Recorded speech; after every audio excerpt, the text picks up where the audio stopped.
Welcome to the deep dive. Today, we're tackling something really, really important. It sort of moves beyond just observing. For years, the conversation around non-speaking autistic individuals has focused on these incredible communication breakthroughs, especially with things like spelling. That's right. And we've pretty much established that reliable communication is possible. But now we need to move to the next step. We put out a call asking for direct input from non-speaking individuals, the spellers themselves. We asked them about their hopes, their demands, their instructions, really, for how society needs to change. And the response was just huge. We're not talking about a few stories here. This is like a collective set of messages, a Yeah. roadmap almost, Yeah. for massive change, touching everything from what happens in schools day to day, right up to how we even define human potential, human consciousness. Yeah, exactly. So our job today is to really dive into this material, try to pull together these profound demands and make clear the mission that they've set for us, Mhm. for everyone listening. Okay, so let's start with maybe the most uh, challenging piece of this, the core identity shift. Hmm. Who do these individuals actually say they are? Behind the physical stuff we see, the behaviors that have often defined them. Right, and it creates this almost painful contrast, doesn't it, between their inner reality and the physical constraints they face. The main theme really is being trapped, a mind trapped in a body that doesn't always cooperate. Alex V puts it very simply. We are inside these uncooperative bodies. I am here. I hear and understand you. That simple clarity, I am here. It's just, Yeah. yeah, devastatingly simple. And Arjun says something similar, right? That sense of being physically imprisoned. Exactly. He says, I'm trapped in a body that struggles to obey me. So for you listening, this means every movement you see, every stim, every physical struggle is a battle against their own body, not a reflection of their mind. Yeah, not their intelligence. Precisely. And this identity thing goes way beyond just being aware. Many are saying their minds are working at levels that, well, society usually calls extraordinary. Jackson, for instance, stated very clearly that he has the mind of what is considered a genius. Wow. Okay, so if that's the internal state, it completely flips the script, doesn't it? It's not about a deficit anymore. It's about a mismatch. It is. Jackson even said it's actually hard living in that kind of mind because it moves so incredibly fast compared to what he called the slow-moving world. Mm-hmm. Imagine, like, operating at hyperspeed while everything around you feels like it's in slow motion, that friction. Well, it explains a lot about the behaviors we might see. And Jack builds on this too, framing it not as a disability to fix, but as being cognitively different. A misunderstood gift, I think was the phrase. Yes, a misunderstood gift. And the goal, Jack says, isn't about trying to fit into our world. It's demanding that the world changes to meet them, their pace, their perception. This really hits at how much we rely on, seeing things to believe them. Sammy pointed this out specifically. She did. She called the phrase seeing is believing a mind trick. Basically, a mechanism that keeps us locked in the dark, stopping us from accepting an inner reality just because we can't, measure it with our usual senses. But that's a powerful thought. Yeah. Our dependence on just what we see is actually holding things back, keeping these individuals stuck. So, okay, if we start to wrap our heads around who they say they are, inside super aware, highly intelligent, but physically constrained, then the next obvious question is, what needs to change? Like right now. Right. And that brings us to the instruction manual part. The core demand, you hear it again and again in all the messages, is the absolute need to presume competence.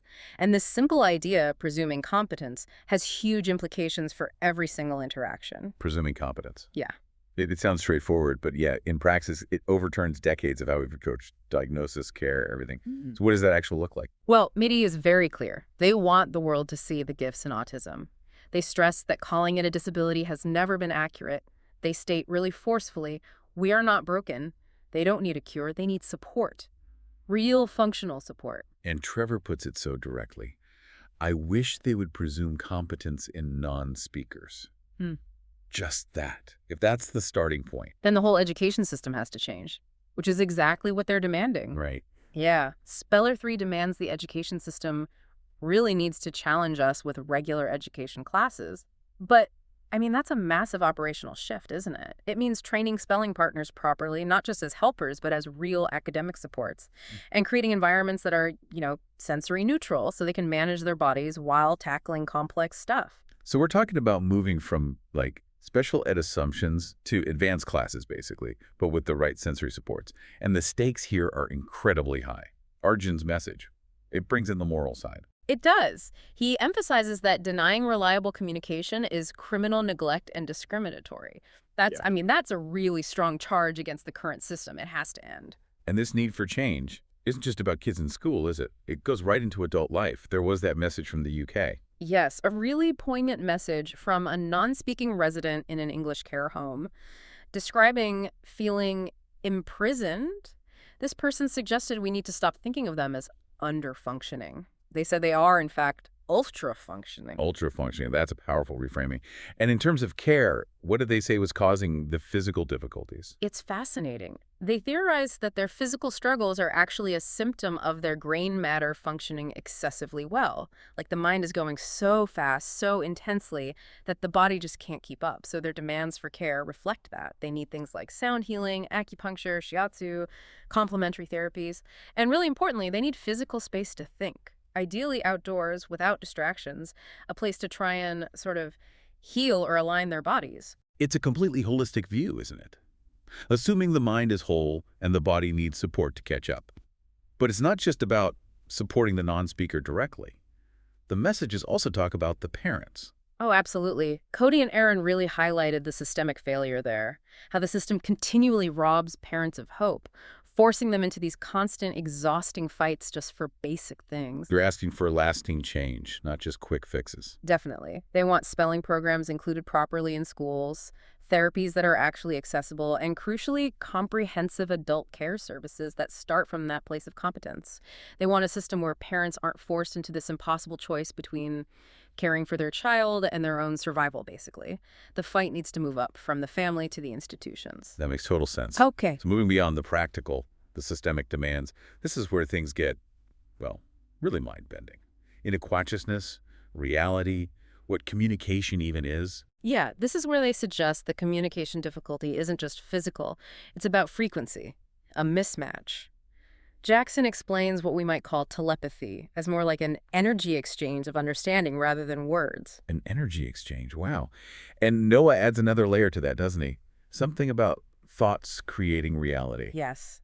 Noah asserts our thoughts build the world, and fundamentally we all are connected. So communication isn't just noises we make. It's this like shared field of thought we're all participating in. Okay. And this frequency idea is central. Anthony actually identified as a futuristic human being. He explained that he can match specific frequencies to access and to transfer thought forms into words. He sees this whole thing as like an evolutionary step for humanity. Which leads right into this radical challenge to neuroscience, specifically about brain states. Asher's point about the delta states. That's right. Asher basically said the experts have got the delta state all wrong. Traditionally, that's seen as the deepest sleep, lowest brain activity, right? Unconsciousness. Yeah, deep sleep. But Asher claims consciousness hasn't stopped there. It's actually moved beyond the brain. It's at its most expanded.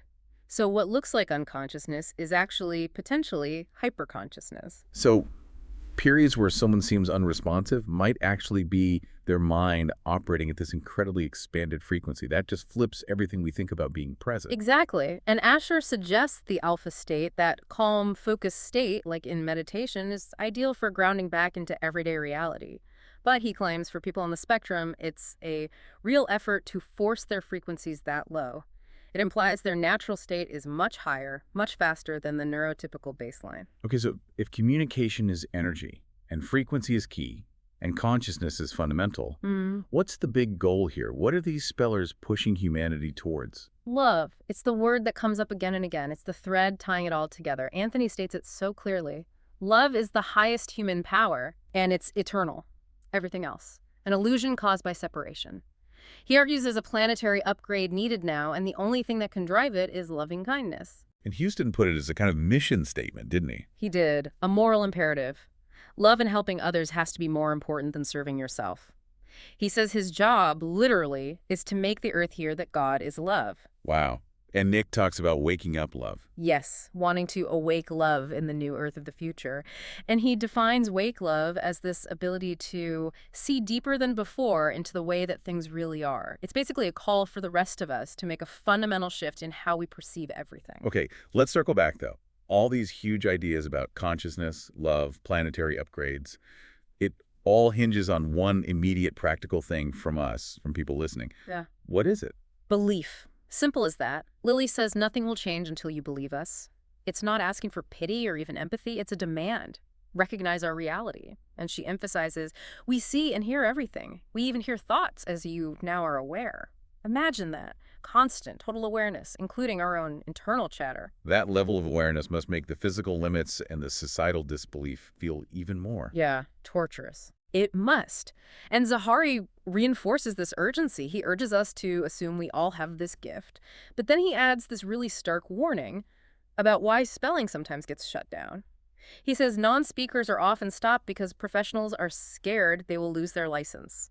Let's just pause on that for a second. That implies there's a real fear, maybe in the established systems, that this type of communication undermines everything they're built on. Their diagnostic models, behavioral approaches, maybe even billing. That's the implication, yes. The current system is largely built on assuming deficit, assuming incompetence.